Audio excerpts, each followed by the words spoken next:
I'm Stephanie Janikowski-Hartley. I have a PhD in conservation science from James Cook University in Australia. I recently moved to Swansea here in the UK, and I'm a research fellow, and I'm going to be looking at the impacts of dams on rivers here in the UK and also in Europe more broadly, but also looking at how people value rivers and things that live in rivers.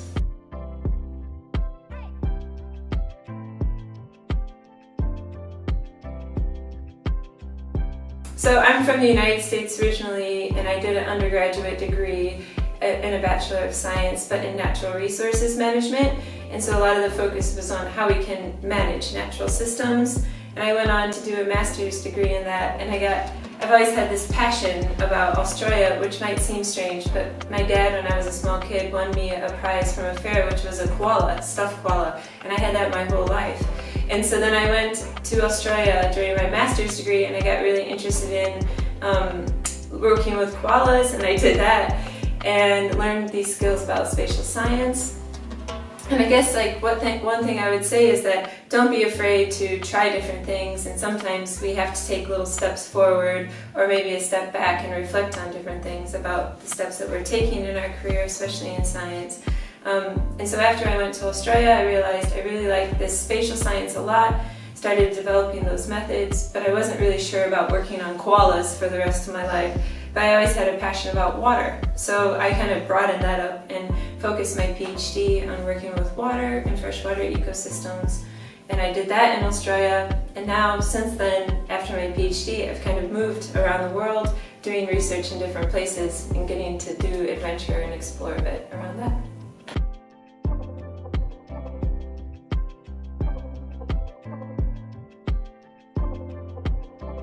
I have a pretty diverse job actually, so a lot of what I do revolves around mapping and using satellite imagery to look at where dams occur, but also to use data that are within things like geographic information systems, so very spatial, to let me see where fishes might occur, and I use modeling and mapping to demonstrate where fishes occur and then look at the potential impacts of dams on where fishes are in rivers. But I also work with communities, and I talk with communities about how they might value rivers or the kinds of things that they appreciate about rivers and their knowledge about rivers, and I'm trying to get a better understanding of what kind of characteristics people know about these systems. So I can spend a day working at the computer, but I can also spend a day working along a river or talking with communities as well.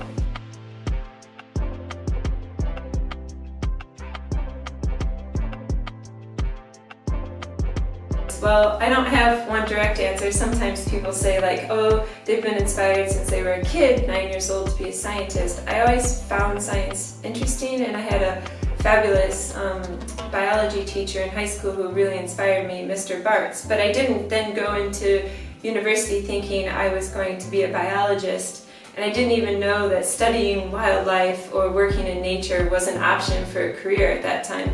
So once I got to university and did a 101 class that I learned about the fact that we could do classes outside, I thought, oh, this is fantastic, I really want to do that, and that's what got me interested in doing natural resources management.